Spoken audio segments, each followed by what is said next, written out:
PTV, Telebisyon ng Bayan.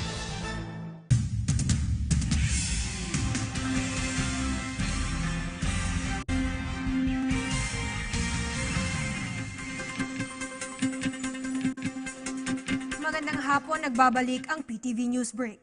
Nakatakdang suriin ng Department of Finance ang closure and suspension orders na inihain ng Department of Environment and Natural Resources laban sa ilang kumpanya ng minahan sa buong bansa. Paliwanag ni Finance Secretary Carlos Dominguez III, mahalagang alamin at pagandaan ang magiging epekto ng naturang aksyon sa ating pambansang ekonomiya dahil kaakibat ng utos na ito ang pagbabago sa job generation gayon rin sa revenue collection. Halimbawa na lamang binanggit ng kalihim na mayroong higit kumulang 10,000 empleyado ng isang mining company sa Surigao ang mawawala ng trabaho dulot ng closure and suspension order na inihain ng DENR. Aniya kailangang magpatupad ng emergency employment programs ang ating pamahalaan para matulungan ang mga manggagawang ito sa pagbibigay ng pangangailangan ng kanilang pamilya.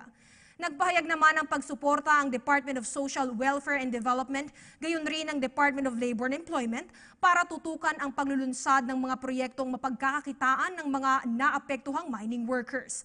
Kaugnay nito, prioridad naman ngayong linggo ng ating pamahalaan ang pakikipagpulong sa Mining Industry Coordinating Council patungkol sa rules and regulations ng Executive Order 89 o ang magsisilbing bagong mining policy ng Pilipinas.